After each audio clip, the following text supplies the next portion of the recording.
Salam əziz müəllimlər və dəyərli izləyicilərimiz, sizləri xoş gördük. Bugün sizinlə Könül müəllimə yeni topludan sabit cərəyan qanunları başlığından sabit elektrik cərəyanı, cərəyan şiddəti, dövrə hissəsi üçün ohm qanunu və naqili müqavimətlərin testlərinə baxacağıq. Birinci sualdan başlayaq. Sabit cərəyan axan dövrəsinin hansı nöqtəsində elektrik sahəsinin potensialı ən böyükdür? Potensial F-dir. Bilirik ki, potensial ən böyük olursa müsbət tərəfdə olacaqdır. Ən kiçik olarsa potensial mənfi tərəfdə olacaqdır. İndi biz bunu müsbət mənfi tərəfin harda müəyyən edə bilərik? Cərəyan şiddətinin sayəsində. Buradan bizə cərəyanın axın istiqamətini veribdir. Biz bilirik ki, cərəyan şiddəti müsbətdən mənfiyə doğru gedir. Və indicə nə qeyd etdim? Dedim fi, yəni potensial müsbət tərəfdə daha böyükdür. Deməli, buradan görürəm ki, müsbətə ən yaxın hansı nöqtədir? Verilənlərdən buradan bir nöqtəsidir. Bu 2, 3 və 4. Mənfi tərəfdə cərəyan şiddətimiz ən kiçik olacaqdır. Deməli, buradan gördüyümüz kimi müsbətə yaxın olan bir nöqtəsidir ki, biz cavab buradan B variantını götürürük. Başqa sözlə, ən kiçik nöqtə desəydi 4 nöqtəsini götürərdik, mənfidə fi daha kiçikdir. Tam da ətraflı bunun müqayisəsini yazsaq, fi 1 böyük fi 2 böyük fi 3 və o da böyük olacaq 4-dən. İndi ikinci sualımıza baxıram. 2-də deyir ki, bu hansı fiziki kəmiyyətin vahidinə uyğundur? Biz bilirik ki, müqavimət Roel bölünsün S-dən ibarətdir. Buradan da görürəm ki, müqavimət sahə və uzunluq var, amma nə yoxdur? Rho yoxdur. Rho olmayan xüsusi müqavimət deyir 2A variantıdır. Başqa sözlə bunu belə də yazmaq. Yəni bu ifadənin olsa cavabı Rhodur. Ya da bax belə edə bilərsən. R-in yerinə, yəni müqavimətin yerinə yazacaqsan ki, Rho L bölünsün S. Yuxarıda S var, məxrəcdə L var. S-lər gedər, L-lər gedər və qalar Rho. Rho da bizə xüsusi müqaviməti verəcəkdir. Üçüncü sualda naqili müqaviməti hansı ifadə təyin olunubdur? Bu yazdığım düsturdur. Rho L bölünsün S-dən ibarətdir ki, 3Y variantına gedir. Dördüncü sualımızda hansı halda voltmetr R1 müqavimətinin gərginlik düşküsünü ölçür? Bax, müqavimət düzbucaqlı şəklindədir. R1 deyirsə, bunun ayağını R1 atıram. Voltmetr nə soruşursa soruşsun, hər bir cihaza, hər bir istənilən işlədici, hər bir şeyə paralel şəkildə qoşulur. Yəni, bu paralel şəkildə R1-ə belə qoşulacaqdır. Misal üçün, bir də ola bilməz. Bu ardıcıldır. Bura ampermetr qoşula bilər. B variantına baxdıq. R1 gördüyümüz kimi voltmetrə belə paralel qoşulursa bu olacaqdır. Amma C-də voltmetr buradan R2-yə qoşulub. Amma məndən R1 soruşur. Bu yox. Sonra D-də ardıcıl qoşulub. Bunu götürə bilmərəm. Y variantında isə voltmetr həm R1-ə, həm R2-yə qoşulubdur. Ona görə bizdən ancaq R1 soruşduğuna görə cavab B variantıdır. 5-də. Lampadakı gərginliyi ölçmək üçün voltmetr hansı ifadə təyin olunur? Lampa dairə və içindən X qoyulur. İndi isə voltmetr bax buna belə paralel şəkildə qoşulmalıdır. Nə soruşursa soruşsun, hansı işlədici olur olsun, hansı cihaz olur olsun, hamısına paralel şəkildə qoşulacaqdır. Buna paralel şəkildə olan hansıdır? Gördüyümüz kimi 5-də A variantıdır. Misal üçün B-də ardıcıl, burada ardıcıl, Y-də ardıcıl şəkildə, burada uyğunsuz. Yəni, qısacası hamısında voltmetr ardıcıl, ampermetr, üzr istəyirəm, voltmetr paralel şəkildə qoşulur, voltmetr paralel, ampermetri soruşarsa hamısına ardıcıl şəkildə qoşulacaqdır. 6-da cərəyan şiddətini ölçmək üçün ampermetr hansı halda düzgün göstərilmişdir? Ampermetr nə olur olsun, soruşulan hansı cihaz, nə işlədici olur olsun, hər birinə ardıcıl şəkildə qoşulacaqdır. Ona görə buradan da ardıcıl gördüyümüz C variantıdır. 7-yə baxaq. Elektrik cərəyanı nəyə deyilir? Elektrik cərəyanı yüklü zərrəciklərin istiqamətlənmiş hərəkətidir. Cavab C variantı. 8-də hansı fiziki kəmiyyətin naqil hissəsinin müəyyən zaman fasiləsindən, deməli, müəyyən zaman fasiləsindən bu yükün, keçən yükün bu zaman fasiləsi olan nisbəti nəyə bərabərdir? I bərabər Q bölünsün T-dən ibarətdir. Bax, buradan yükün adını çəkdi, yəni Q-dür. Zaman adını çəkdi, yəni T-dir. Buna uyğun hansı fiziki kəmiyyətdir? Cərəyan şiddəti. Cavab buradan getdi 8B variantına. 9-cu sualda Verilmiş materialdan hazırlanmış naqilin müqavimətin uzunluqdan asılı qrafiki hansıdır və naqilin en kəsin sahəsi deyir sabitdir. Gördüyümüz kimi bu düsturdan istifadə edəcəyik ki, sahə deyir sabitdir. Deməli bu düsturda olacaq. Verilmiş material da ronu deyir, yəni o da sabitdir.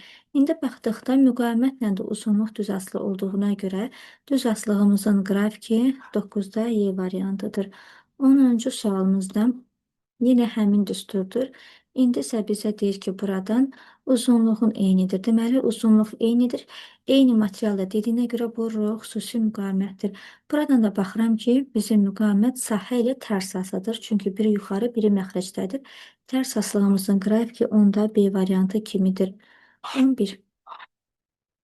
11-ci sualı bu tərəfə çevirək və görək nə deyir buradan bizə. Hansı açar və yaxud da açarları qapadıqda zəng çalar, lampa yanmaz.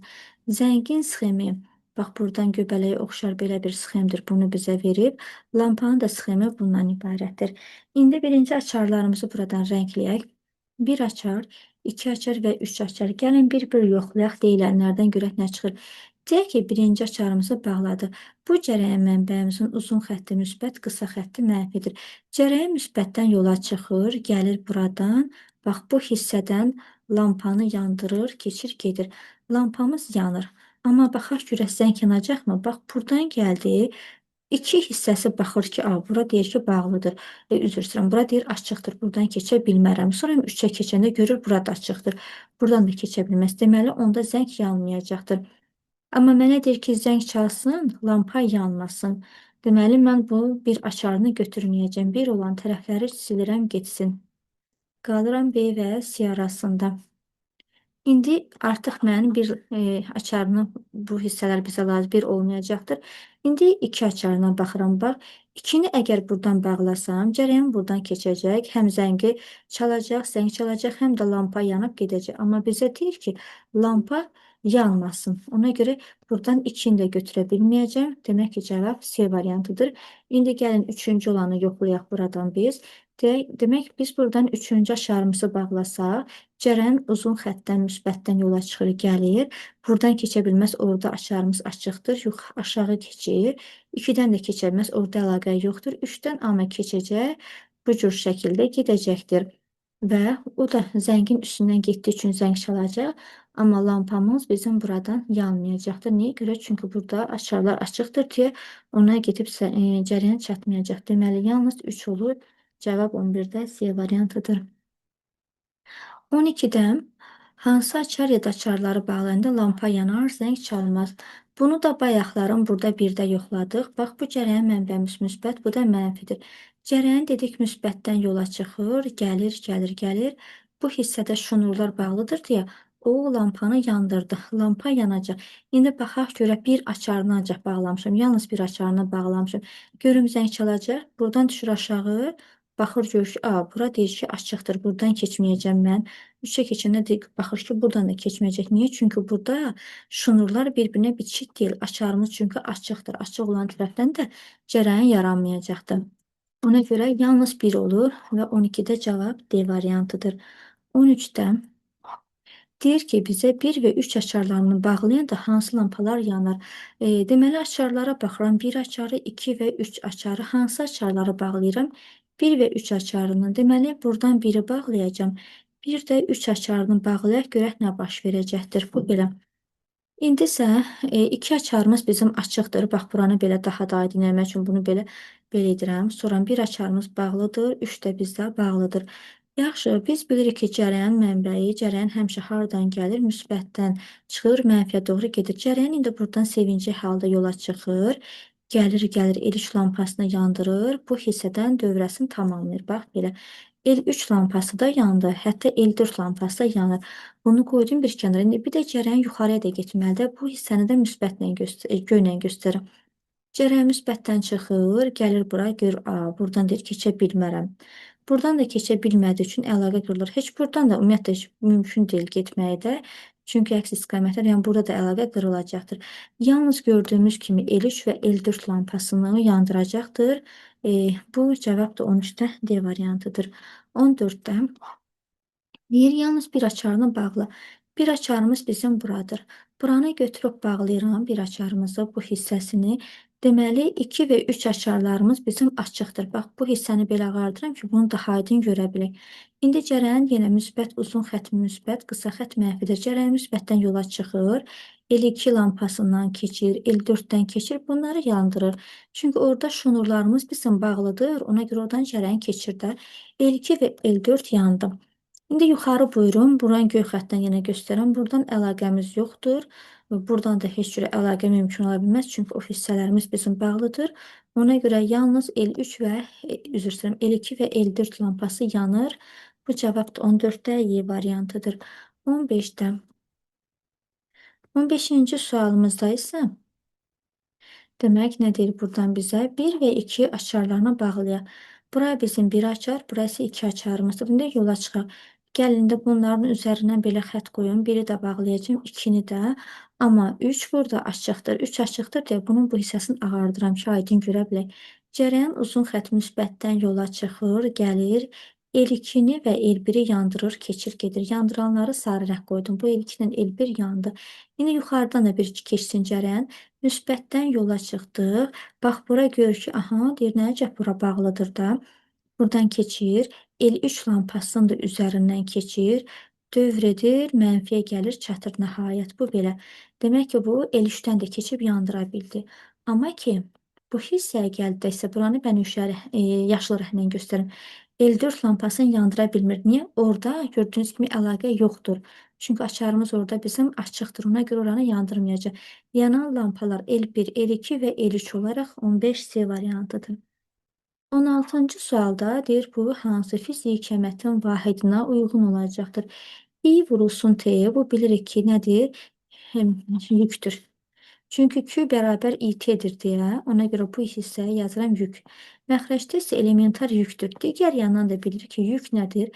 Elektronların sayı vurulsun elementar yük. Məxrəcim də elementar yükdür. Bunlar ixtisar olunur, qalır N. N də nədir? Saydır. Baxaq görək də elektronların sayı 16 olur D variantı. 17-yə baxaq. Dövrədəki ampermetr nəyi ölçür? Ampermetr bilirik ki, cərəyan şiddətini ölçür və sual A variantına gedir. 18-də dövrədəki voltmetr nəyi ölçür? Voltmetr bilirik gərginliyi ölçür. Hansı gərginliyi ölçür bu voltmetr? Gördüyümüz kimi burada el müqamətli gərginlik və 18C variantına gedir. 19-cu sualda voltmetrin şkalasının bölgüsünün qiymətini tapın. Əgərlərin məndən bölgünün qiymətini istəyirsə, bir bölgünün qiyməti nə cür şəkildə tapılacaqdır? 2 ən yaxın qonşular altındakı qiyməti götürürəm. Misal üçün götürürəm 250 ilə 200-ü götürürəm. Böyükdən kiçiyini çıxıram. 250-dən çıxıram 200-ün və bir də bölürəm onu həmin 200 ilə 250 arasında qalan bölgülərin sayına. 1, 2, 3, 4, 5 dənə bölgü var orada. Sayına böldük və salam. O oyunda olacaq bizim bir bölgümüzün qiyməti. Bu da oldu 10 volt. Və sualın cavabı 19-da B variantına gedir. Yəni fərq etmir. Mən indi 250-ni götürdüm. Misal üçün 100 və 50 aralığını götürərəm. Yenə eyni həmin şəkildə. 100-dən 50-ni çıx, bölgülərin sayı hər birində 5-dir. Yenə də cavab 10 çıxacaqdır. Sual 20. Lampanın uclarındakı gərginliyi və lampadan keçən cərəyan şiddətini ölçmək üçün voltmetr və ampermetr hansı sxemdə düzgün qoşulmuşdur? Deməli, bu bizim lampamızın sxemidir. Belə. Digər yandan biz bilirik ki, ardıcıl birləşmədə cərəyan şiddəti sabitdir. Cərəyan şiddətimiz I konstant olduğuna görə, həmçinin də bilirik ki, cərəyan şiddəti ampermetr ilə ölçülür. Ona görə ardıcılda bu cərəyan şiddəti sabit olduğuna görə, deməli, ampermetrdə verilən işlədicilərimizə hər nə olur olsun, onu ardıcıl şəkildə qoşulmalıdır. İndi paralel birləşməmizə baxıram. Paralel birləşmədə isə bilirik ki, gərginlik konstantdır, yəni O konstantdır. Gərginliyi ölçən cihaz da voltmetrimizdir. Ona görə burada isə paraleldə U konstantdır və bunu da ölçən voltmetr deyə. Onda lampanı buradan çəkirəm və paralel buna voltmetrimiz artıq lampaya işlədici paralel şəkildə qoşulacaqdır. Yəni qısacası lampaya voltmetr paralel, cərəyan şiddəti, yəni ampermetr isə ardıcıl şəkildə qoşulur. Buna uyğun gələn cavab bu bizim lampamızdır. Gördüyümüz kimi ampermetr buna ardıcıl, bu hissəsi də isə voltmetr buna paralel şəkildə lampaya qoşulur və cavab C variantıdır. 21-ci sualımızda metal naqildən axan cərəyan şiddətini 2 dəfə artırıb bunu qısa şəkildə belə yazaram. 2 dəfə artırıb cərəyan şiddətini, uzunluğu isə 2 dəfə azaldıb. Uzunluq ellə yazır. Əgər azaldırsa bunu məxrəcdə qoy 2 dəfə azaldığına görə və deyir ki, müqavimət necə dəyişəcək? Erdə sualdır. Biz bilirik ki, müqavimət nə U-dan, nə də I-dən, yəni nə gərginlikdən, nə də cərəyan şiddətindən asılı deyil. Ona görə fərq etməz. İstər burada cərəyan şiddəti artır, azalt. Müqavimət demək cərəyan şiddətindən asılı olmayacaqdır. Müqavimət bilirik ki, hansı fiziki kəmiyyətlərdən asılıdır? Bax, bu ifadədən asılıdır ki, buradan da biz görürük ki, müqavimətimiz demək uzunluqla düz asılıdır.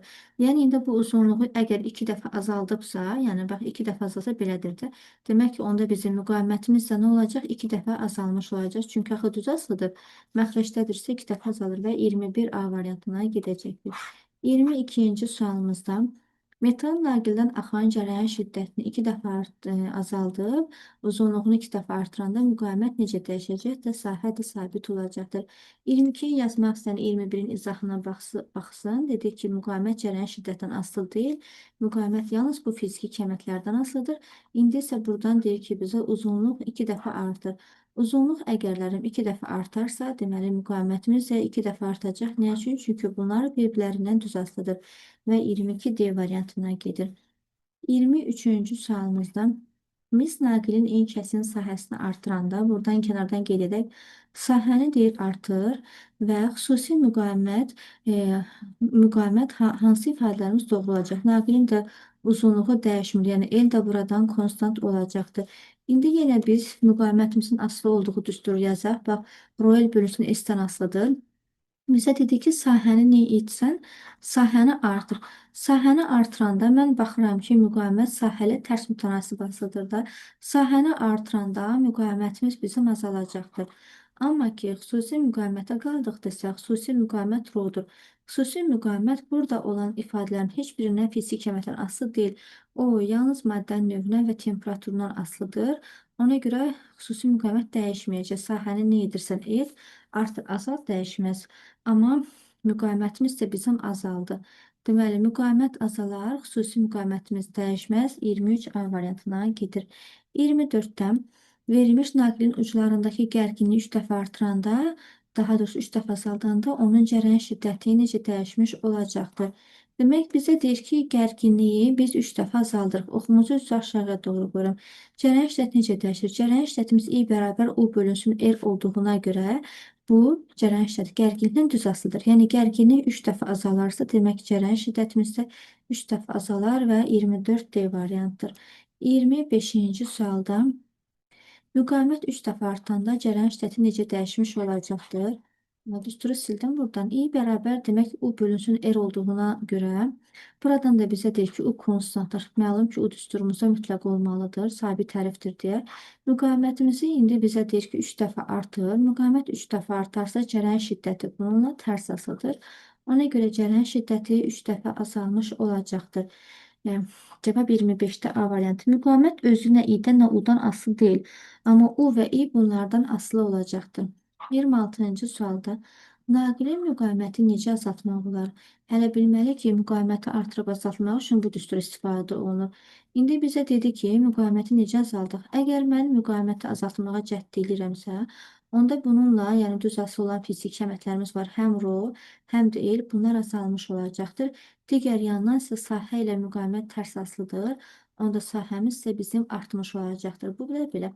Rho və el azalmalıdır, S-imiz isə artmalıdır. Görək buna uyğun olan cavab hansıdır?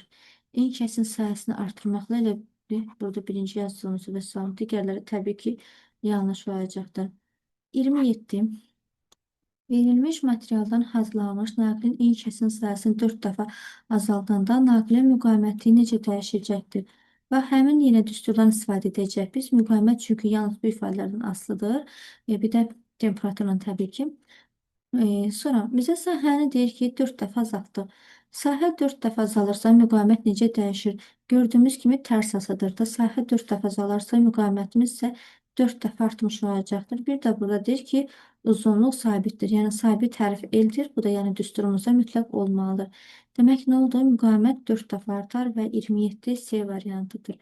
28-ci sualda Voltmetrin göstərişi nə qədərdir? Voltmetr hal-hazırda bu oxa baxsaq, bax bunun üzərində durubdur. Amma mən orada konkret qiyməti bilmirəm axı. Bizə 40 deyir, 50 deyir, onun artıra-artıra gedir. Ona görə mənə lazımdır ki, konkret mən bir bölgümün qiyməti, yəni bax o bir dənə aralıq var, o bölgünü bilməliyəm ki, bir bölgümüzün qiyməti nəyə bərabərdir? Bir bölgünün qiymətini mən tapmaq istəyirəmsə, burada verilən rəqəmlərdən iki dənə mehriban bir qonşunu götürürəm. Misal üçün 40 ilə 50 aralığını götürürəm. Onda böyükdən kiçiyini çıxıram, 50-dən 40-ını çıxıram. Bir də bölürəm 50 ilə 40-ın arasındakı bölgülərimizin sayını. Bu bölgülərin də sayı 5-dir. Bu da elədi 10 bölünsün 5, 2. Yəni bu deməkdir ki, bizim bir bölgümüzün qiyməti 2-dən ibarətdir. İndi belə baxsaq, bax bu bunun üzərində durub da 2 artacaq, yəni bölgülər.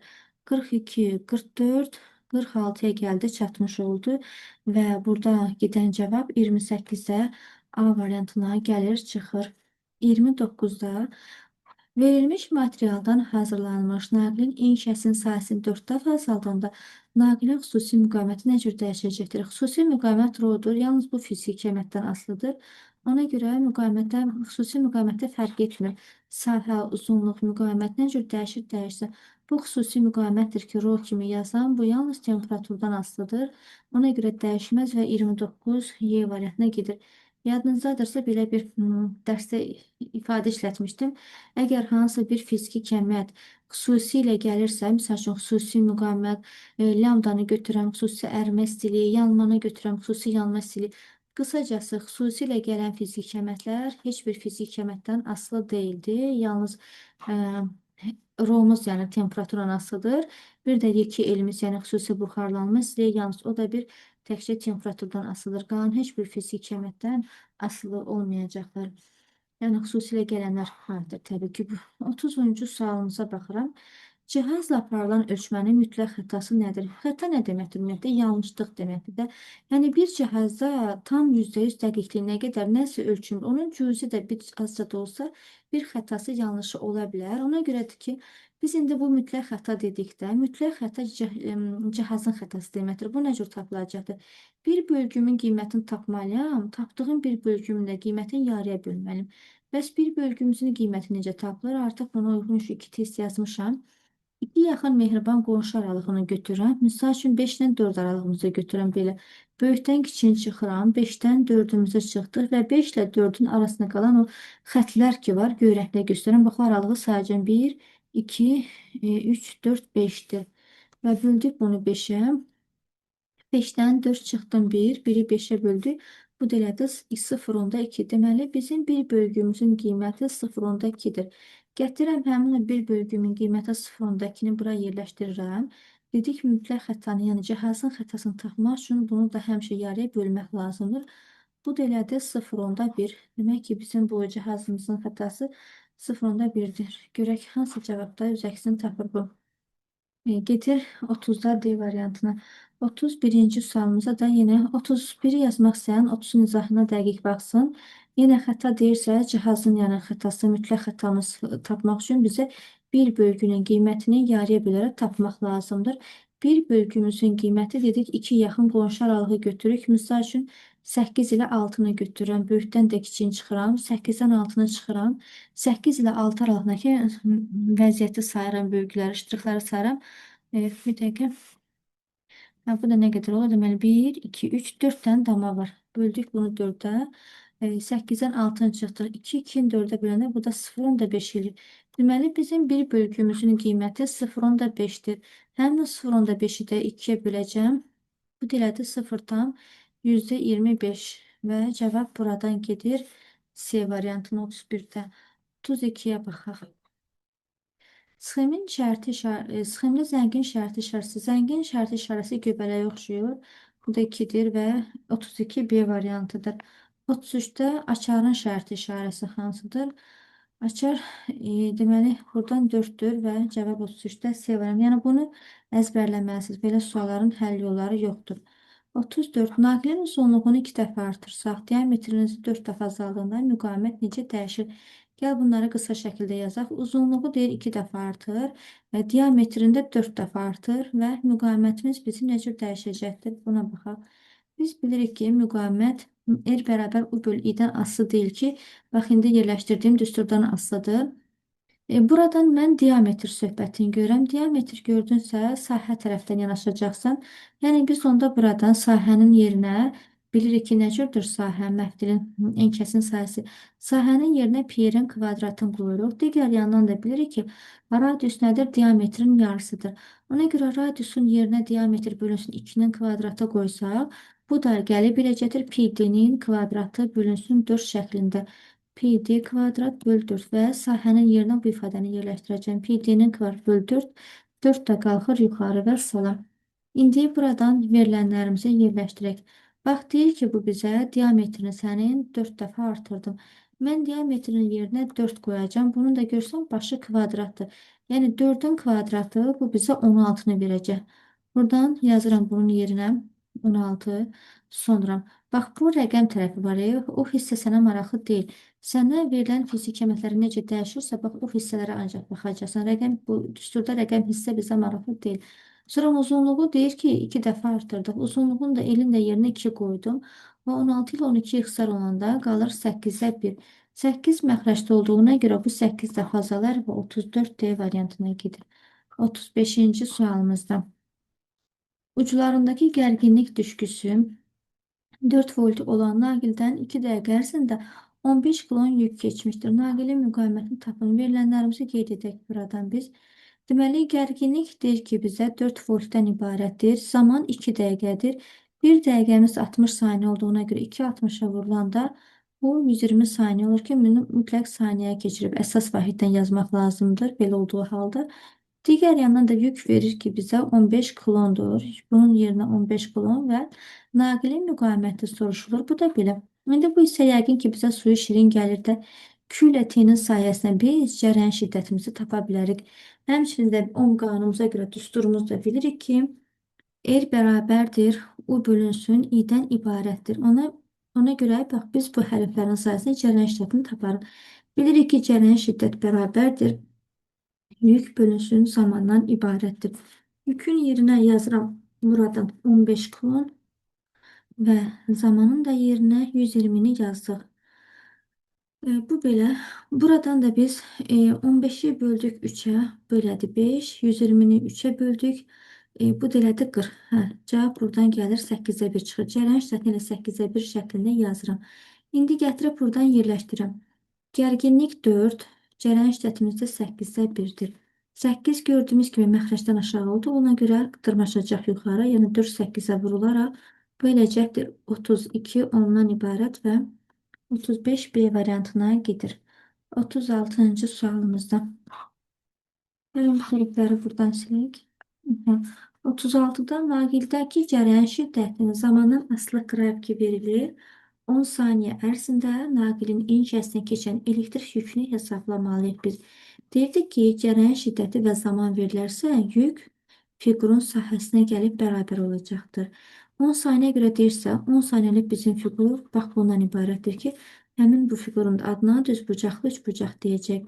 Düzbucaqlı üçbucağımızın da sahəsi bilirik ki, 2-də 1 oturacaq vurulsun hündürlükdən ibarətdir. Bax, bizim oturacağımız 0-dan 10-a qədər A-mız 10 eləcəkdir. Hündürlüyümüz də şaquli xəttədir. Bax, bunun bu hissəsidir. Bu H-mız da bizim 0.2-dir. Qoyaq verilənlərimizə yerinə. Oturacaq 10, hündürlük 0.2. Cavab elədim 1 kilon və 36 variantına gedir. 37-yə baxırıq. 37-ci sualda yenə cərəyan şiddətinin zamandan asılı qrafikini gördünsə, yük dedi ki, fiqurun sahəsinə bərabər olacaqdır. 8 saniyəm üçün yükümə baxacağım. 8 saniyə deyirsə, onda bax bizim bu fiqurumuz olacaqdır düzbucaqlı trapesiya. Trapesiyamızın istər düzbucaqlı olsun, istər tam trapesiya olsun, sahəsi 2-də 1, böyük oturacaq, üzərinə gəl, kiçik oturacaq, vurulsun hündürlükdən ibarətdir. İndi verilənləri yazıram. 2-də 1-i bura köçürdürəm. Bu bizim hesabat tərəfimizdir. Böyük oturacağa baxıram. Böyük oturacağımız bax görüntüdə göstərdim buradır. 0-dan 8-ə qədər, yəni A-mız elədi 8. Balaca oturacağımıza baxanda isə bunu yaşlı rəhnlə göstərəm. Bax, bu da bu qədərdir. Bunun da gördüyümüz kimi olan aralığı bax bu hissədir. 0-dan 5-ə qədər. Yəni bura bizim B-miz də 5-dir. Yerinə 5 qoyduq. Hündürlük də şaquli xəttlə yerləşir. Bu hissəsi də bax bunun bu tərəfidir. Bu da olacaq nə qədər? 0,4. İndi sadələşdirək bunları. 8 üstünə 5 gəldi 13. 0,4-dən 2 xəsər getdi 0,2. 15 də 0,2-yə vurulanda cavab 3 klona gedir və 37 Y variantıdır.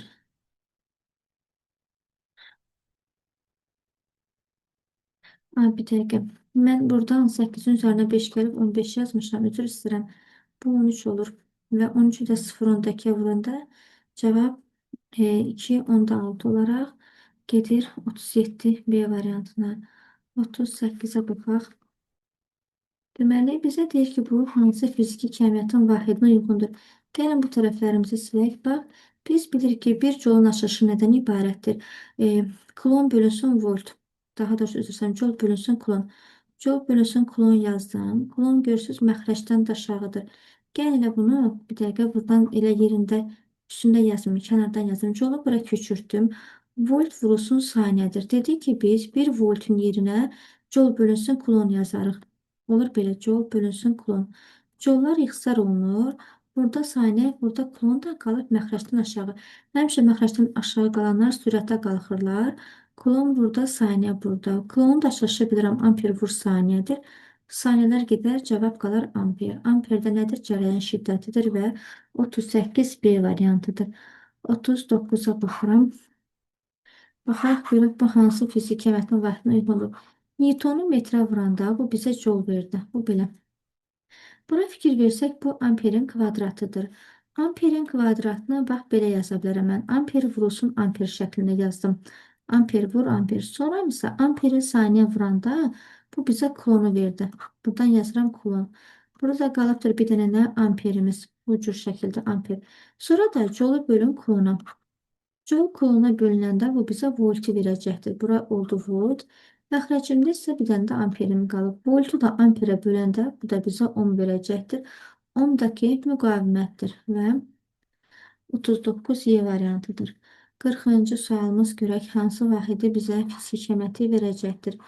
Deməli, biz bilirik ki, bir faratın açılışı klon bölünsün voltdan ibarətdir. Yerinə yazsa klon bölünsün volt. Amper və amperi saxlayıram yerində və ohmun yerinə isə 11 ohmun yerinə də qoyur yazırıq. Ohmun açılışı volt bölünsün amperdən ibarətdir. İndi hər şey gedir ixtisar klondan başqa. Deməli, amperdən amper, voltdan volt gedir. Yalnız klon qalır. Klon da elektrik yüküdür. Cavab 40-da Y variantıdır. 41. Demək, yenə bu hissələrimizi də silək geçsin. Aha. Bir faratın açılışının yerinə klon bölünsün volt yazıram. Klon bölünsün volt. Sonra məxrəcdə saniyədir. Saniyəni bura köçürdürəm. Sürətdə voltdur. Voltu da bura köçürdürəm və voltlara yaxşı yol deyirik. Bunlar gedirlər, silinirlər, aradan çıxırlar. Qalır klon bölü saniyə. Klonun da açılış dedik nədir? Amper vurulsun saniyə. Məxrəc də saniyədir. Saniyələr ixtisar olunur. Yalnız amper qalır. Amper də cərəyan şiddətidir və cavab 41 B variantına gedəcəkdir. 42. Elektrik müqavimətin vahidi hansı ifadə olacaqdır? Müqavimət R-dir. R-in açılışı U bölünsün I-dir. U bizim bilirik ki voltmetr, I isə ampermetrdir. Bax, bu ifadə mənə ohmu verir. Bir ohmun açılışı nədir? U volt, I isə amperdir. Volt bölünsün amperində bunu biz əsas vahidlərlə əvəz etməliyik. 1 voltun açılışı jol bölünsün klondan ibarətdir. Məxrəcdə də 1 amper var. Bunun yerinə 1 amper yazıram. Sonra klonun yerinə açılışı amper vur saniyədir. Yerinə yazıram ki, amper vurulsun saniyə. Daha sonra amper amperə vurulur, eləyir amperin kvadratı. Buradan yazıram ki, amperin kvadratı vurulsun saniyə. İndi keçdik jol tərəfə. Bir jolun da açılışı yazıram buradan ki, kiloqram vurulsun metrin kvadratı bölünsün saniyənin kvadratından ibarətdir və kəsir xəttimizi uzadıram. Deməli, burada bir saniyə var. Burada isə saniyənin kvadratı var. Bunlar da bir-birlərinə vurulanda olacaqdır. Buradan saniyənin kubu şəklində. Nə tapdıq? Sürət kiloqram vurulsun metrin kvadratı, məxrəc isə amper kvadrat bölü saniyə kubudur. Buna uyğun gələn cavab 42 hansı variantdır? Yox. Mən buradan səhv götürdüm. Y yox, amperin kvadratıdır axı bu. Cavab 42-də A variantıdır. 43-ə baxıram. Xüsusi müqavimətin vahidi hansı olacaqdır?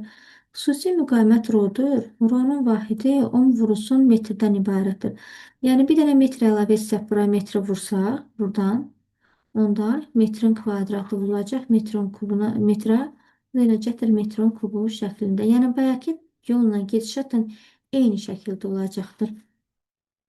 Metron kubu o da yalnız Y variantındadır və 43 olur Y. Yəni siz bax 43-ü yazmaqsan, qısacası 42-nin izahına baxsın. Orada olan ardıcılığı yazmışam. Yaxşı, yenə də gəl göstərək bunu sizə. Yazıram, xüsusi müqavimət nə idi? 10 vurulsun metrdən ibarətdir. Dedik, bir ohmun açılışı volt bölünsün amperdən ibarətdir. Yazdıq belə. Burada metr qaldı. 1 voltun açılışı dedik joule bölünsün kulondur. Yerine yazıram. Joule bölünsün kulon. Sonra 1 kulonun açılışı dedik amper vur saniyedir. Bunu da yazaq bura. Amper vurulsun saniye. Sonra amper ampere vurulanda amperin kvadratı ilədir. Buradan da bunu yazıq. Amperin kvadratı. Daha sonra bir joulun açılışı. Bir joulun açılışını qırmızı rənglə yazıram. Kilogram vurulsun metrin kvadratı bölünsün saniyemizin kvadratından ibarətdir. Saniye, saniye kvadratına vurulanda bu saniyenin kubu oldu. Belə. Və metr, metrin kvadratına vurulanda bu metrin kubu oldu. Şimdi cevap bundan ibarətdir. Buna dedik ki, Y variantı getdim. Sual 44. Çevirək bunu bu tərəfə. Demək bizə deyir ki, sən müqavimətlərini müqayisə eləməlisən bu verilənlərə görə. Həm görürəm ki, buradan cərəyan şiddəti, gərginlik və müqavimət var.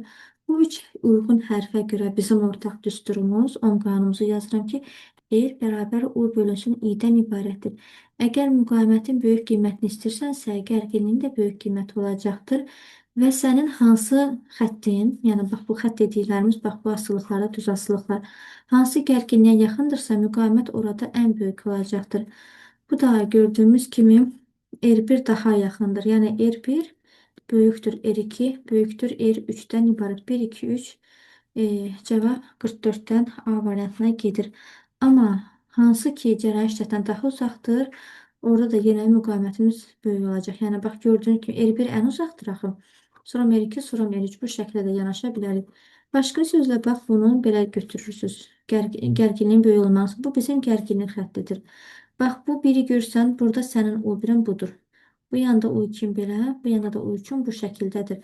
Biz demişdik ki, belə qrafiklərdə sıfırdan uzaq olan ən böyük qiymətidir. Ona görə buradan U1 böyük, U2 böyük, U3-dürsə, bu müqayisəni necə çıxardırsansa, həmin müqayisəni də eyni ilə müqavimət üçün çıxarırsan. Səbəb isə R ilə U bir-birlərindən düz asıdır. Yəni, R1 böyük, R2 böyük, R3 hər iki yolla silmiş oldum. 45-ci sualımıza gəlin baxaq. Bu sualımızda AB 24 voltdur gərginliyi. AB hansı aralıqdır? Baxın, bax, bizə bu aralığımızı veribdir. 24 volt buradan qeyd edərək. Tutum 4 mikrofarad. Sonra R1, R2 müqavimətlərimiz var. R1 müqavimətdəki cərəyan şiddətini hesablayın. Bax, bu mənə deyir ki, R1 müqavimətdəki cərəyan şiddətini hesablayın. Yaxşı, gəlin belə götürək. Bizim bilir ki, cərəyan mənbəyimizin uzun xətti müsbət, qısa xətti mənfidir. Cərəyan müsbət tərəfdən həmişə axın istiqaməti müsbət qəbul olunur. Cərəyan müsbətdən yola çıxır. Gəlir, bax, bu hissədə buranı mən nə rənglə rənglim, göy rənglə elədim. Bax, bu hissədə cərəyan yolu ayrıcında qalır ki, görüm, deyir, yuxarıdan mı gedim, yoxsa aşağıdan mı gedim? İndi bu, sizcə hansı yolu seçəcəkdir? Cərəyan rahat yola üstünlük verir, problemsiz yola üstünlük verir. O deyir ki, mənim bu tərəfdə 2 dəfə başım ağrıyınca, buradan bir dəfə başım ağrısında həm burada tutum var, Z tutum, həm də müqavimət var. Ondan sonra heç olmasa deyir, dərd yarıda gedim buradakı aşağıdakı bu müqavimətlə. Onda cərəyan artıq seçimini verir və keçir gedir bu hissədən. Belə olduğu halda, bax, bu burada fələsiz qalır. Ona görə R1 müqavimətimizin buradakı cərəyan şiddəti sıfıra düşür. Axı, oradan keçmir cərəyan, oradan yaranmadığına keçmədiyinə görə cərəyan şiddətimiz gedəcəkdir sıfıra. Yəni, bu testdə heç nə hesablamağa ehtiyac yoxdur. 46 da bunun qruplarındandır, eyni suallardır. 46 yazmaqsan 45-in sahından baxsın. Deyir, R2 tərəfdə cərəyan şiddəti nə olur? Sən yadına saxla. Ümumiyyətlə, tutum, kondensator ikisi bir aradadırsa, Cərəyənə seçim şansı verilərsə, cərəyan yalnız bir heç olmasa müqavimətdən keçər. İki yoldan keçməz. Rahat yol üstünlük verir cərəyan. Ona səbəb budur. Buradan keçdik. Yenə də baxıram. Cərəyan müsbətdən yola çıxır, mənfiyə gedir. Cərəyan gedəcək. Bax, bu yuxarı hissədən keçib gedəcək. Dedi ki, aşağı hissədən keçməz. Ona görə aşağı hissədəki bu verilən bizdən eriklik müqavimətimizin bu hissəsinin cərəyan keçmədiyinə görə burada artıq cərəyan şiddət sıfırdır. Və cavab 46 da olur A variantı. 47-ci sualımıza baxın. İki naqilin volt-amper xarakteristikası verilmişdir. R1-in R2 olan nisbətini tapacaq. Düsturumuz bilir ki, ohm qanunumuza görə R bərabər U bölünsün I-dən ibarətdir. Ya istəyirsən buradan R1, R2-ni ayrıqda tap, sonra bunların gətir, yerləşdir. İndi birinci müqavimətimi tapmaq istəyirəmsə, U1-in də, I1-in də ayaqlarına 1 atıram. Bu hissədə bizim birinci nöqtəmizdir. Bura bizim gərginlik xəttimiz, bura bizim cərəyan şiddətimizin xəttidir. İndi baxıram gərginlik xəttimizdə bu belə. Buradan da birinci gərginliyimiz, yəni O1-imiz 100-dürsə, O1-in yerinə 100 yazıram. Və buradan da görürəm ki, cərəyan şiddətimiz də birinci nöqtədə 4-dür. Bunu da yenə 4 yazıq. 100-ü 4-ə böldük. Bu elədi 25 ohm. Birinci müqavimət hazır. İndi ikinci müqavimətimə baxıram. U2-nin I2 olan nisbəti bu yanlarımızı silirəm. Deməli, ikinci deyirsə buradır. İkinci vəziyyətimizdə gərginliyimiz bizim 200 və birinci vəziyyətimizdə cərəyan ikinci vəziyyətdə cərəyan şiddətimiz 4-dür. Bu da elədi 50. İndi bizə nə deyir? R1-i R2-yə böl. R1 25-dir, R2 50-dir. 25 də 50-yə bölünəndə cavab 2-də 1 olar və 47 Y variantıdır. 48 də bunun eyniləridir. 48 yazmaq istəyirsə 41-in izahına baxın. Deməli, R1 necədir? U1 bölünsün I1-dir. Bizim bu vəziyyətimizdəki gərginliyimiz 100. Bu vəziyyətdəki cərəyan şiddətimiz 4-dür. 104-ə bölünəndə belədir 25 ohm. İkinci vəziyyət üçün baxanda isə U2-nin I2-yə nisbətidir. Buraları silirəm bu hissələrimizi. Bu da ikinci vəziyyət. İkinci vəziyyətdə gərginlik 200. Cərəyan şiddətimiz də 2-dir. Bu da elədir 100. İndi deyir ki, R1-i R2-yə böl. R1 25, R2 100-dürsə, nisbət 4-də 1-dən ibarət olaraq 48 Y variantıdır. 49-a baxaq. Cərəyan şiddətinin vahid zaman deyirsə, zamanımız bizim 1 saniyədir, yəni 1-dir. Eyni kəsiyinə keçən elektronların sayının asılı qrafiki hansı olacaqdır? Deməli belə, biz götürürük ki, cərəyan şiddəti nədir, yük nədir? I vurusun T-dən ibarətdir. Bu belə. Bizdən cərəyan şiddətini soruşdu. I bərabərdir Q bölünsün T-dən ibarətdir. Buradan da görürsən bizdən elektronların sayını soruşur. Ona görə Q-nun yerinə artıq mən NY şəklində yazacağım. Elektronların sayı isə elementar yükdür. Q-nun yerinə NY-ni yazıram. Oradan da görürəm ki, cərəyan şiddəti N-lə yəni elektronların sayı ilə düz asılıdır və cavab buradan B variantına gedir. 50-ci suala baxaq. Naqilin en kəsiyinin müəyyən zaman fasiləsindən keçən yükün naqildən axının cərəyan şiddəti asılı qrafiki hansıdır? Q bərabər IT olduğuna görə yük cərəyan şiddətin düz asılıdır. Düz asılığımızın qrafiki 50-də D variantıdır.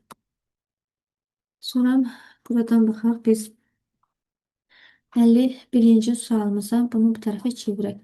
Əgər Venn diaqramda uyğunluğu müəyyən edəcək, müqavimət və ya xüsusi müqavimət verilibdir.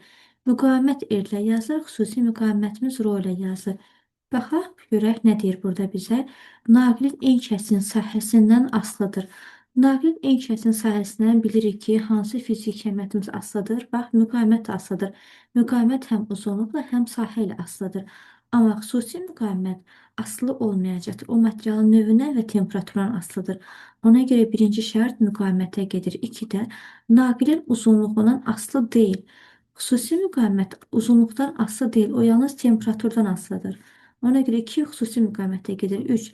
Naqilin materialın növündən asılıdır. Bunların hər biri materialın növündən asılıdır. Ona görə bu 3-ə uyğun gələcəkdir. 4-də naqilin temperaturundan asılıdır. İndi bax, bu müqavimətimizə baxanda, yəni R-ə baxdıqda, R nədir?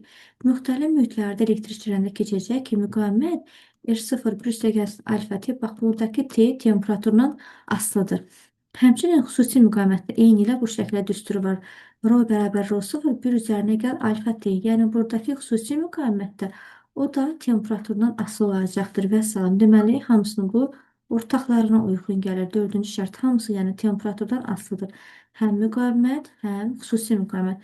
5-də naqilin uclarındakı ondan keçən cərəyan şiddəti nisbətinə bərabərdir. Bax, gərginliyin nisbətinə cərəyan şiddətini deyir ki, nəyə bərabərdir bu ifadə? Bu da müqavimətə bərabərdir ki, bu ifadə getdi müqavimətə və salam cavablar nə olur? 1-ə 5 uyğun gəlir, 1 5 uyğun gəlir. Sonra 2-yə yalnız 2, 3-ə isə 3 4 uyğun gələn cavab 51-də D variantıdır. 52-də yenə uyğunluğu məniləyək buradan. Deməli, bu müqavimət böyük xüsusi müqavimət. Müqavimətimiz erimizdir, xüsusi müqavimətimiz də rhodur. Şərtləri oxuyaq. Materialından asılıdır. Bundan öncəki suala dedik ki, hər ikisi həm müqavimət, yəni er, həm də xüsusi müqavimət, yəni rho hər ikisi materialın növündən də temperaturundan asılıdır. Bunun üçün bir, bunların ortağına gedir. 2-də naqilin uclarındakı gərginliyin ondan axan cərəyan şiddəti olan nisbətidir. Gərginlik odur, nisbət də i-ni veribdir. Onun i-yə nisbəti bizə müqaviməti verir. Onda bu ifadə ikinci şərt müqavimətə getdi. 3-də en kəsim sahəsi tərs mütənasib asılıdır. Gəlin də bu düsturumuzu yenə yazaq. Dedi ki, müqavimət sahə ilə necə asılıdır? Asılıdır və tərs asılıdır. Çünki müqavimət yuxarıda, sahə isə məxrəcdədir. Ona görə bu ifadə müqavimətə uyğun gəldi. Üçüncü şərt idi. Bu 4-də temperaturun azalması ilə azalacaqdır. Bu hamısına uyğun gəlir. Çünki biz dedik ki, müqavimət R0 bir üzərinə gəlsin alfa t'dir. Yəni bu temperaturla müqavimətimiz düz asılıdır. Eyni ilə həmin düsturun rho ölçüsündə var. Bir üzərinə gəlsin alfa t'dir. Buradan da xüsusi müqavimətimiz temperaturun düz asılıdır. Azalırsa temperatur müqavimət də azalacaq. Həmçinin xüsusi müqavimətimiz azalacaq. Çünki bunun önündəki üstəgəl olma onların düz xətti artan şəkildəkidir. Yəni artarsa artacaq, temperatur azalırsa müqavimət də xüsusi müqavimət də azalır. Çünki düz asılıdırlar. 4 hər ikisinin ortağına gedir qısacası. 5-də naqilin uzunluğundan asılı deyil. Xüsusi müqavimət yalnız materialının növündən və onun temperaturundan asılı olduğuna görə asılı deyil ifadəsi xüsusi müqavimətimizə getdi. Tapdığımız cavablar 1, 2, 3-dən ibarətdir. 2, 5-dir. 3-də 1, 4 olaraq 52A variantıdır. 53. Dielektrik dayaqlar üzərində metal kürələr yüklənir. Hər üç K çarını eyni anda bağlayanda, yəni qapadıqda yaranan cərəyanların istiqamətləri oxlarla göstərilir. Bax, bunlar mavi rəngə saran bizim cərəyanlarımızın istiqamətlərini bizə veribdir bu şəkildə. Və sonra isə deyir ki, kürələrin ilk potensialları arasında hansı münasibətimiz doğru olacaqdır. Gəlin birinci F1 potensialına, F2 potensialına baxaq. F1 fikir versəniz, onun potensialı gərginliyi daha çox olduğuna görə öz gərginliyini F2 ötürmüş olacaqdır. İndi isə F1 ilə F3-ə baxın. F1 ilə F3-ə baxın. F3-ümüz buradadır. O F1 də həmçinin F3 ötürür. Deməli, F1 bunların hamısından böyükmüş ki, bir əli ilə, sağ əli ilə və sol əli həm F1-ə, həm F2, həm də F3-ə kömək edir. Ona görə F1 hamısından bunun böyükdür. Buna belə yazın. F1 ən böyükdür. Ən kasıb olan, ən az olan potensialı hansıdır? Bax, oradakı F2 olacaq. Niyə görə? Çünki F1 də, F3 də o F2-yə kömək edir. F2-nin heç nəyi yoxdur. Hamı ona bir yandan gərginliyi ötürmək istəyir ki, çox olsun. Ona görə F2 bunların ən kiçik olacaqdır. Amma F3-ümüz isə ortada qalan olacaqdır. Çünki bir yandan F1 F3-ə yardım edir. Digər yandan F3 də F2-yə kömək edir. Yəni, heç olmasa F2 nəsə bir köməklik edib də, nə söz çox olan gərginliyin digərini ötürüb də, amma F2 heç kimi gərginliyi ötürmür. Ona görə 3 bunların ortada qalanları oldu. 1 böyük 3 böyük 2-dir. Buna uyğun gələn cavab getdi 53-də Y variantına. 54-cü sualımıza baxaq. Şagird elektrik dövrəsini, şagird hara qaçdı getdi? Bir dəqiqə. Aha. Şagird elektrik dövrəsini düzgün yığmadığından dövrədən cərəyan keçmir. Dövrədən cərəyan keçmək üçün, yəni bizim bu boş sahəmiz, yəni mütləq bağlanmalıdır. Şnur bağlanmalıdır. Qısacası belə olmalıdır. Sonra ardını oxuyaq. Və deyir ki, bizə lampanın M sıxacı bu hissəsi, lampamız da bu X olan dairənin içindədir. X sıxacını hansı nöqtəyə bağlamaq lazımdır ki, lampamız işıqlansın. Qoy buradan gedə, lampa işıqlanmalıdır. Ampermetr də ondan keçən cərəyan şiddətini ölçsün. Bu da bizim ampermetrimizdir. Hə, buradan ölçə bilsin onu. Yaxşı, belə götürük. Bax, ampermetrimiz buradan işləməlidir. Lampamızın da buradan ışığı yanmalıdır. Şagird də o M sıxacını hansı nöqtəyə birləşdirməlidir? Bir-bir nöqtələrimizə baxaq. Bax, buradan eləsən, cərəyan mənbəmiz uzun xətti müsbət qısa mənfidir və cərəyan axını müsbətdən qəbul olunur, gəlir. Cərəyan müsbətdən gələcək, yəni baxacaq ki, burada çox mənasız bir vəziyyətdir. Cərəyan mənfi tərəfi ötürməlidir, keçə bilmir ki. Buna görə bir yanlışdır. Sonra götürək indi bu M nöqtəmizi ikiyə birləşdirək. Və belə ikiyə birləşdirdik bu cür şəkildə. İndi cərəyan buradan keçdi. Gəldi lampanın üzərindən keçdi. Deməli lampa işıqlanmalıdır. Keçdi, keçdi, keçdi. Buradan ampermetr. Ampermetrimizin əqrəbləri başlayacaq yerində durmamağa, tərpənməyə. Dəyişəcək müəyyən bir qiymətə gəlib çıxacaqdır.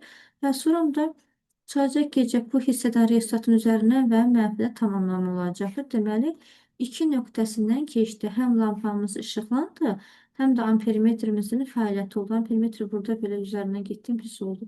Bu iki nöqtəsiymiş. Cavab buradan D variantına gelir. Amma gəlin bax belə götürək də. Götürək misal üçün 3 nöqtəsinə birləşdiririk bunu. Biz 3 nöqtəsi, M-dən 3 nöqtəsi bunu belə birləşdirəndə cərəyan müsbətdən gələcək, lampanı yandıracaqdır. Lampamız işıqlanacaqdır. Ampermetrin heç saymadan ampermetri qıraqda qoyaraq bu cür şəkildə çıxıb getmiş olacaqdır. Daha ampermetrimizin fəaliyyəti olmayacaqdır. Ona görə ampermetr işləməyəcək. Amma mənə deyir ki, ampermetrin işləsin, ampermetr ölçsün. Əgər o qırmızı xətt ampermetrin üzərindən geçsəydi, o işləyəcəkdi. Nə görə o fəaliyyəti olmur. Deməli, biz onda hansını götürəcək? 2-ni, digərlərini də həmçinin ilə yoxlayacaq. Misal üçün deyil. Götürdüm 4 nöqtəsinə qoşduq. M-i 4-ə qoşsaq yenə belə gələcək. Lampanı yandıracaq, amma buradan belə çıxıb getmiş olacaqdır. Ampermetrimiz işləməyəcək. Ona görə ampermetr işləməlidirsə, gərək bu ampermetrdən öncəki nöqtəyə bunu birləşdirək ki, bu da olur D variantı. 55. 55-də baxaq, görək bu hansı fiziki əmətin vahidinə uyğun gələcəkdir. Deməli, buradan yazıram ki, bu amperi saniyə kvadratını olduğu şəkildə bura köçürdürəm. Amper vurulsun saniyənin kvadratı dursun buradan. Bilirik ki, bir faradın açılışı nədən ibarətdir? Kulon böl volt. Faradın yerinə yazıram ki, kulon bölünsün volt şəklində. Bir onun da açılışı isə bilirəm ki, volt bölünsün amperdən ibarətdir. Bu da belə. Voltlar buradan ixtisar olunur. Sonra ampera fikir verin, məxrəcdən də aşağıdır. Həmin amperdən aşağıda, məxrəcdən aşağıda olan o qalxacaq yuxarı. Nə cür şəkildə olur? Buradan bir amper. Bu da gəlib yuxarıya belə keçəcək. Amper vur amper olur. Sonra burada isə saniyə kvadratıdır. Buna da yazacağım ki, saniyənin kvadratı. Qoy buradan biraz təmiz işimizi aparaq. Bunu bura köçürdürəm saniyənin kvadratı. Məxrəcimdə isə bir kulon qalıbdır. Kulonu da bura yazdıq bu cür şəkildə. Sonra amperi saniyə vuranda bizə nə verir? Kulonu verirmi? Onda buna belə yazıram. Bir dənə də bu yanımızda saniyə kvadratımızdır da. Onda mən də bunu belə yazım, aydın olsun deyə. Saniyə kvadratını da saniyə vurulsun saniyə şəklində yazacaq. Bax belə. Amperi saniyə vuranda bu bizə kulonu verəcəkdir. Bunun yerinə yazıram kulon. Klonların biri canımız qurtaracaq onlardan ixtisar olundu. Çıxdı, getdi belə. Belə bir son ifadəmiz qalır. Buradan da amperi də saniyə vuranda bu da bizə klon verir. Klon da elektrik yüküdür. Cavab 55-də B variantdır. 56-ya baxıram. İndi buraları silək biz bu tərəfdən. Aha. Amperi saniyə vuranda bu bizə klonu verir. Yazıram bura klon. Sonra bir faradın açılışı isə kulon bölünsün voltdan ibarətdir. Yazdıq buna volt. Və bir dənə də önündə metri var belə. Sonra voltlarımız, klonlarımız ixtisar olunur. Fikir ver, volt məxrəcdən aşağıdır. O məxrəcdən aşağı olana sürətə qalxır. Qalır nə? Burada da metrimiz var. Volt bölünsün metr. Bu ifadə bizə elektrik sahəsinin intensivliyini verir. Çünki volt bilirik ki, gərginlikdir, udur. Metr də bilirik ki, D-dir, məsafədir. U bölünsün D də bizə elektrik sahəsinin intensivini verərək 56 C-dir. 57-yə baxaq. 57-də Müqaməti dəyişə bilən dövrə hissəsinin volt amper xarakteristikası verilmişdir. Yəni i ilə onun asılılığı var.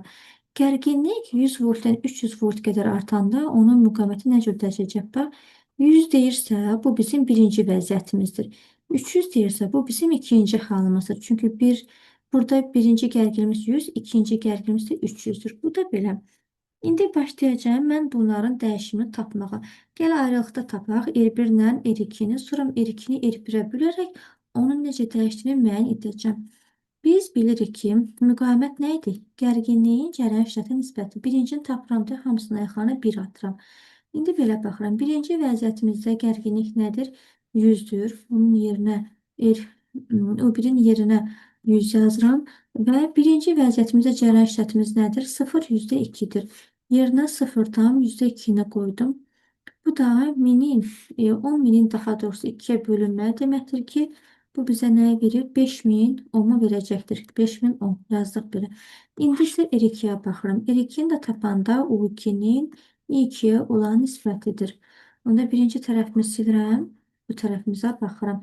İkinci nöqtəmdə isə gördüyümüz kimi gərginliyimiz 300-dür. Bunun yerinə 300 yazıram. İlkimiz də bizim 0,1'dir. Belə olduğu halda 300-də 0,1'ə vurulanda bu eləyəcəkdir 3000 ohm. İndi məndən soruşursunuz ki, necə dəyişir? Onda biz həmişə sonuncu halımızı başlanğıc halımıza böləcək. Yəni R2-ni R1-ə bölərəmsə, R2-miz bizim 3000, R1-imiz isə 5000-dir. Minlər çıxar gedər, ixtisar olunar. Buradan yox. Burada mən 0,1'i yemişim. Onu yazmamışım. Belə yazılır. Qalır 30 bölünsün 5. 30'u 5'ə böləndə 6'dır. 6 sürətdə yarandığı üçün deməli bu 6 dəfə artacaqdır. Əgər qiymətini biz 1 tam yuxarı götürürüksə, orada artımdır. Yəni sürətli tapıramsa bu cavabı artımdır. Yəni 6 dəfə bu artacaqdır. İndi baxaq buradan biz 57 olur, Y var. 58-ci suala baxıram. 58-də müqaviməti dəyişə bilən dövrə hissəsinin volt amper xarakteristikası verilir. Gərginlik 20-dən 40-a gəldi. 20 bizim birinci vəziyyət, 40 isə ikinci vəziyyətdir. Bax, bu bizim birinci nöqtəmizdir. 40-a gəldiyi üçün burası bizim ikinci vəziyyətimizdir. Bunun müqaviməti bəs nə cür şəkildə dəyişmiş olacaq. Yenə bayaqki kimi ayrı-ayrılıqda tapacaq bunları. Müqavimətimi tapanda gərginliyin cərəyan şiddətinə nisbətidir. Birinci müqaviməti taparamsa ayaqlarına 1 atıram. Birinci, burada bizim gərginlik xəttimizdir də, üfüqi xətt. Deməli, görürəm ki, birinci vəziyyətimizdə gərginliyimiz 20-dir. Buraya 20 yazıram və birinci vəziyyətdə cərəyan şiddətimiz 0,2-dir. 20 0,2-yə bölünmək bu 100 ohmu bizə verdi. İndi isə ikinci müqavimətimə tapıram. R2-ni də tapanda U2-ni I2-yə bölmüş olacağım. Bu yanlarımızı silək. Deməli, ikinci vəziyyətimizdə isə ikinci nöqtədə gərginliyimiz 40-dır. Yerinə 40 yazdım. Cərəyan şiddətimiz ikinci vəziyyətdə 0,8-dir. Bu da 400-ün 8-ə bölünməyi bizə 50 ohmu verəcəkdir. İndi isə məndən necə dəyişimi soruşur? Dəyişim deyəndə həmişə sonla başlanğıc hala bölünəcək. Başqa sözlə R2-ni R1-ə bölərəmsə, bu da olacaq R2-miz nə qədərdir? 50. R1 nədir? 100-dür. Elədi 2-də 1. 2 məxrəcdə alındı. Deməli, bu müqavimətin 2 dəfə azaları olacaqdır. 58 alır. Əgər 2 sürətli olsa, 2 dəfə artacaqdır. İndi bir onu silin bu tərəfimizi. 59-da reostatdan keçən cərəyan şiddətinin onun uclarındakı gərginlikdən asılı qrafiki var. Asıllıq diaqramı verilir. Bu proseslərə uyğun cərəyan şiddətin müqavimətlə asılılığımızı çəkməliyik belə. Yəni elə bunu mən buradan qrafiklə göstərim. Demək, buradan da verilənlərimizi qeyd edək. Kənardan elə özüm ayrıca göstərəcəm bunları mən. Nəyi verir bizə? Deyir ki, cərəyan şiddətinin müqavimətimizlə asıllığına biz baxmalıyıq. Öncə 1-2 hissəsinə baxıram. Bax, bu verilən şərtdir. 1-2 hissəsinə mən baxaramsa, qıraqdan qeyd edirəm. Nəyə görə I, U ilə düz asılıdır? Buna səbəb I, U ilə düz asılı olmağına səbəb iştirak etməyən hərf var. Qıraqda qalır müqavimət. Bax, o R-in sabit olmağı deməkdir. Yəni, R-imiz dəyişməyəcək, konstantdır. Bunu belə yazdıq. Və həmçinin bilirik ki, hansı hərf sabitdirsə, xətt ona perpendikular gedir. Deməli, burada R-imiz konstantdır. Mən bunu bu şəkildə yazdım. İndi oxuma baxıram. Oxu belə üzü yuxarı qoyubdur. Sıfırdan uzaqlaşanlar artır. Yəni bu deməkdir ki, həm cərəyan şiddətini artır, həm gərginliyin artır. Bu belə. İndi mənə lazımdır ikinci qrafikdə bunu göstərim. Bu bizim birinci qrafik, bu ikinci qrafik. Cərəyan şiddəti artırsa oxumu üzü yuxarı qoyuram. Çünki mən bu xəttimi cərəyan şiddətinin üzərinə köçürsəm, cərəyan şiddəti sıfırdan uzaqlaşır. Uzaqlaşanlar sıfırdan artır, yaxınlaşanlar isə azalır. Deməli, bu qrafik belə olur. Nömrələyək, bura 1, burada 2 addımımızdır. Buranı həll edib qurtardıq. Geçtik indi 2-3 aralığımızı. Buradan görək ki, indi cərəyan şiddəti sabitdir. 2-3 aralığımızı. Xətt kimi perpendikulyar gedirsə, o sabitdir.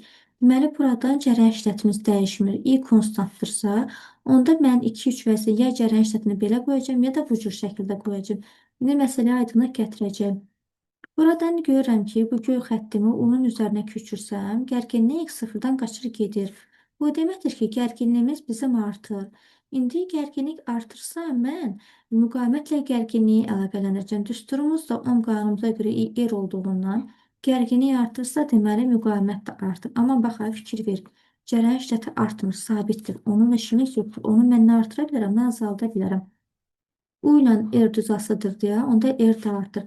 R artırsa, onda oxumuz bizim bu yana doğru dönəcəkdir. Bax, belə. Çünki mən bu xətti müqavimətin üzərinə sürüşdürüb qoyanda bizim müqavimət sıfırdan uzaqlaşır. Onda bunu mən götürəcəm. Şu, bax, bu tərəfi mən götürəcəm. Orada olacaqdır bizim 3 nöqtəmiz. 1, 2, 3 bu cür aralıqdan getdi. 1, 2, 3 və gəlir 59. B variantına çıxır. 60-a baxaq. 60-cı sualı yazmaq istəyən 59-un izahına diqqətlə baxsın. İndi yenə də biz bunu i-nin r-dən asılılığını quracağıq. Demək, elə gəlin bir dənə qıraqdan bunu mən çəkim. Belə i-nin r-dən asılılığını çəkəcək.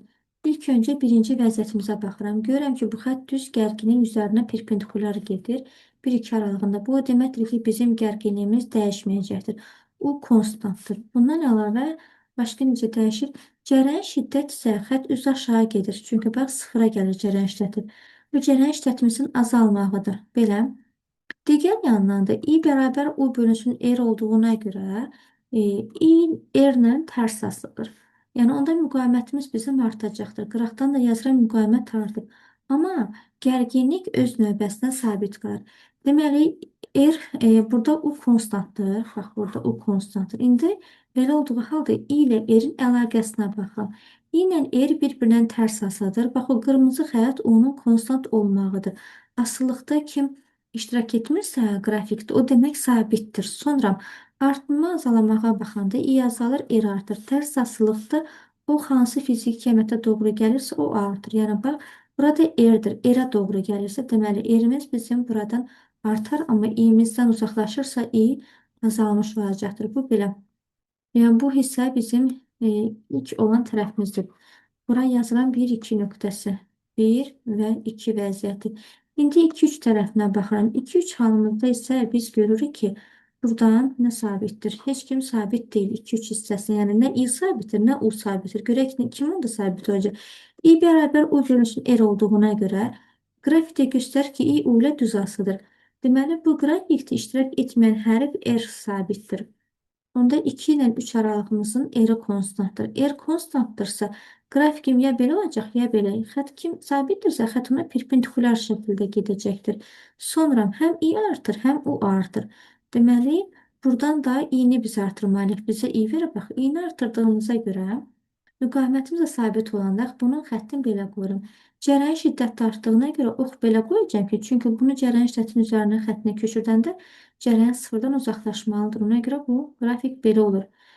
Demək, nə cür tapıram? Tərs asılı, soram R konstant.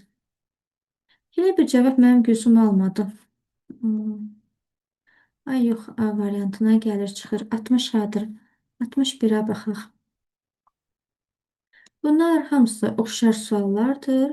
61-ci sualımıza gəlin bu yandan keçirdək. U-nun R-dən asıllığını verir. Birinci vəziyyətdə gördüm i konstantdır. 1-2 halında i konstantdır. i dəyişməyəcəkdir. i dəyişmirsə mən u ilə r-in asıllığına baxıram.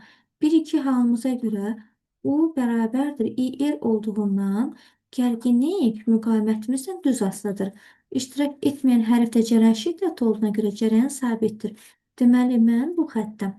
Bunu götürəcəm. Bax belə. Sonra mən görürəm ki, bu ox belə bu yana doğru gedir. Çünki bu qırmızı xəttimi müqavimətin üzərinə köçürsəm, müqavimət sıfırdan uzaqlaşır deyə artır. Ona görə müqavimət də artarsa, gərginlik də artdığından həm U, həm R ikisi da bu şəkildə artırlar. Bu nöqtəmiz 1-2 aralıqdır. Sonra keçdim 2-3 aralığımıza baxıram.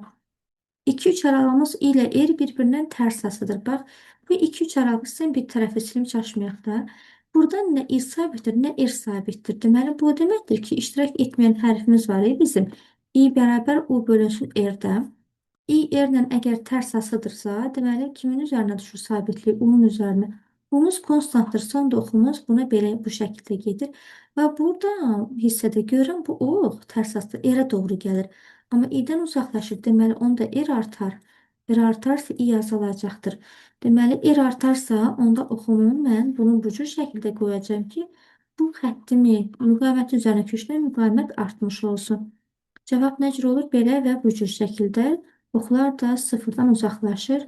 Onda bu getdi 61-də B variantına. 62. Bunu da buradan yerləşdirək biz. 62-ci sualımızda tərəflərimizi silək. Yine həmin bu qrafikimizi buradan köçürdək. Deyir ki, bunu indi bu birinci qrafikini deyir götür UR-də qur. Burada UR yazırım, yaxşı. Birinci hala baxanda R konstantdır. Deməli, bu xətt R-in üzərinə belə gedir. Sonra görürəm ki, bu xətt niyə cərəyan artır? Çünki göy xəttinin cərəyan üzərinə köçürdəndə cərəyan artır. Deməli, I artır. Amma R konstantdır. R dəyişmir. Nə R artıra bilərəm, nə azalda bilərəm. Ona görə I artırsa, I bərabər U bölünsün R olduğundan, I-miz U-muzdan düz asıdır. Deməli, gərginlik də artır. Amma R konstantdır. Gərginlik artırsa, ox üzü yuxarıya doğru gedir. Bu aralıq bizim 1 və 2 aralığımızdır. Sonra bu bir tərəfinizə baxıram. İndi sən buranı silək ki, daha aydın görə bilər. Buradan isə görəm cərəyan şiddəti sabitdir. Çünki xətt cərəyanın üzərindən perpendikular gedir. Deməli, i-miz konstantdır. I konstantdırsa, U ilə R-in asılılığına baxıram. U bərabər i-R-dir. U R-lə düz asılıdır. I-miz də bizim konstantdır. Deməli, U R-lə düz asılıdırsa, bu qrafikimizi belə çəkəcəm. İndi bilmirəm, azalır yoxsa artır. İndi ona baxacağım. Buradan görürəm ki, R-imiz artır. R artırsa, deməli U da artır. Ona görə bu ox, oktavı bu cür şəkildə gedəcəkdir. Tapdığımız cavab buradan görək hansıdır? R konstant, oradan da I. Aha. Bu getdi, çıxdı 62-də C variantına. 63-ə baxıram. 63-cü sualımızda deyir, bunu U-nun R-dən asılılığında təsvir edəcək. Belə. Çəkək, buradan U-la R-imizi əlaqələndirəcək bu hissədə. İlk öncə 1-2 hissəsinə baxıram. İstərsən 2-3 hissəsini hələ ki buradan silək biz. Bax, bu 1-2 aralığımızda görürsən ki, I U ilə düz asıdır da. Nəyə əsasən düz asıdır? I U ilə düz asıdırsa, onda mütləq R konstantdır bu hissədə. İştirak etməyən hərf sabitdir. R-imiz konstantdır. R konstantdırsa, xətt ona bax, bu cür şəkildə belə perpendikulyar gələcəkdir. Sonra mən nə görürəm? Görürəm ki, bu qrafik sıfırdan uzaqlaşır. Deməli, həm I artır, həm U artır. Amma R nə artır, nə azalır. Buna səbəb R dəyişmir. Demək, U da artır, I da artır. Onda U artırsa, oxum belə üzü yuxarıya doğru gedəcəkdir. Sonra indi buranı silirəm. Bu bizim 1-2 aralığımız oldu. Nöqtəmizi qoyaq, 1-2 aralıqdır. İndi isə gəldi, keçdi bu biri aralığımızda, 2-3 aralığımızda. Yaxşı, istəsən aydın olsun deyə bu tərəfimizdə silək biz. Demək, bu necə oldu? Belə. Aha. 2-3 aralığına baxıram. 2-3 aralığımızda görürəm ki, bu xətt cərəyan şiddətinə perpendikulyardır. Deməli, i-miz bizim konstant oldu. I dəyişməyəcəkdir. Sonra nə görürəm? Gərginlik görürsən, bunu köçür gərginliyin üzərinə sıfıra getdi. Deməli, gərginlik azaldı. Amma i konstantdır. İndi bunun üçün mən i konstantdır deyə U ilə R-in asıllığına baxıram. U-muz bərabərdir R, I olduğuna görə U R ilə düz asılıdır. Düz asılığımızın qrafiki bax bu cür şəkildədir. İndi bilmirəm hansı aralığını götürəcəm mən. Buradan gördük ki, U azalır. Onda deməli R də azalmış olacaqdır. Belə, R azalır. Çünki i-miz bizim dəyişmirdə konstantdır. U ilə R də düz asılıdır deyə R azalır. R azalırsa onda oxum bu cür şəkildə üzü aşağıya doğru gedəcəkdir. Bax, belə bir vəziyyət alınacaqdır. Bu da 2-dən 3-ə doğru belə gəlmiş oldu. Amma artsaydı 0-dan uzaqlaşardılar. Görək bunu gələn uyğun cavab hansıdır?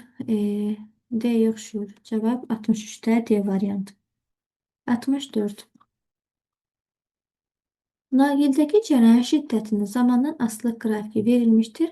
A və B nöqtələrinə uyğun zaman müddətləri ərzində naqilin eni kəsilərin axan yükün miqdarı aralığında hansı münasibətimiz bizim doğru olacaqdır?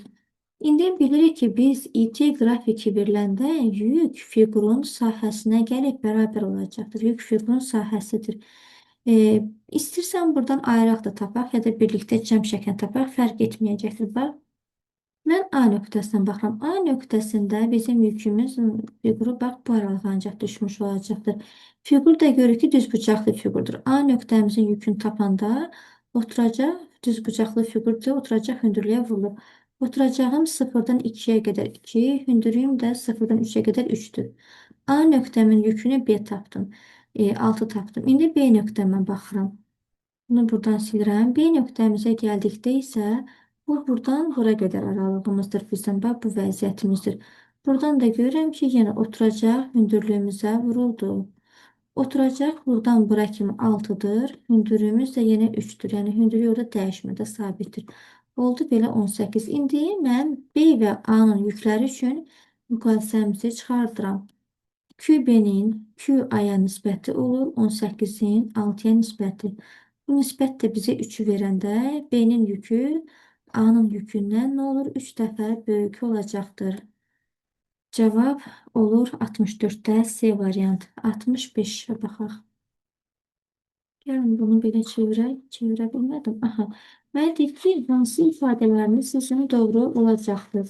Metal naqili 2 dəfə uzun, eyni materialdan olan naqili əvəz etsə, bu nə deməkdir? Demək istəyir ki, sən metal naqilin 2 dəfə uzunluğunu artıram da bunun. 2 dəfə artırdıq. İndi sahən də deyir sabitdir. Görək nə baş verəcəkdir. Bilirik ki, müqavimət hansı fiziki əməklərdən asılıdır? Bax, bundan asılıdır. Deyir ki, sən uzunluğunu buradan 2 dəfə artırdıq. Uzunluq əgər 2 dəfə artırsa, müqavimət uzunluq ilə düz asılıdır deyə, onda müqavimətimiz də bizim artacaqdır. Müqavimət 2 dəfə artar. 65-də birinci şərtimi götürəcəm. Müqavimət azalar, dəyişməz hissələrimizi götürməyəcəm. Xüsusi müqavimətə qaldıqda, xüsusi müqavimət yalnız bu fiziki kəmətdən asılıdır, temperaturdan asılıdır. Ona görə xüsusi müqavimət materialın növü və temperaturdan asılı olduğuna görə uzunluğun nə varsın elə xüsusi müqavimət dəyişməz. Cavab 1 və 6-ya gedəcəkdir. 66-ya baxaq. 66-cı sualımıza gəlin bu tərəfə bunu çevirək. Bizə deyir ki, R1-i R2-yə böləcəksən sən. Yaxşı, baxıram, bax, R1 deyəndə bir nöqtəmiz burada, ikisinin kəsişdiyi nöqtə buradır da. İstəsən gəl kənarda tapaq. Müqavimətimiz nə cür idi? Onun İ-yə nisbəti. Birinci müqavimət tap deyirsə, ayaqlarına 1 atıram. Birinci gərginliyimiz xəttinə baxıram, üfüqi xəttədir. Onda buna gələndə gərginliyimiz bizim 5U0-dır. Bunun yerinə 5U0-ımızı yazdıq. Sonra cərəyan şiddətinə baxanda, cərəyan şiddətimizdə şaquli xəttədir də. Bu da olur 1. 1 idi, I0 nə idi oldu? Hə, I0 daha doğrusu. Bu da belə füsu. Mən müqavimətimlə tapdım 5U0, I0. İndi ikinci müqavimətə baxanda U2-nin I2-yə olan nisbətidir. Buranı silirəm, ikinci nöqtəmizə baxıram. İkinci nöqtəmizdə gərginliyimiz 4U0, yerinə 4U0. Amma ikinci nöqtəmizdə cərəyan şiddətimiz bizim 2I0-dır. Bunu da buradan yazaq, 2I0-dır.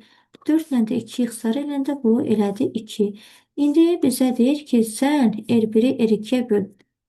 Mən R1-i R2-yə böləndə baxıram ki, buradan demək, bu 0 da var, bu 0 var. Bunları bir-birinə böləndə heç nə qalmır. Sonra bu da I0, bu da I0. Bunlar da yenə heç nə qalmır. Bizə əsas tərəf hansıdır? Maraqlanın 5 və 2. R1-imiz 5-dir, R2-miz 2-dir. 5 2-yə bölündə bu nisbət 2/5-dən ibarətdir. Beləliklə sualın sonuna gəlib çatdıq. Əgər bu izahlar sizə faydalıdırsa, mənə dəstək olaraq videonu bəyənib, paylaşıb və abunə ola bilərsiniz. Növbəti izahlarımızda görüşənədək sağ olun, Allah'a emanet.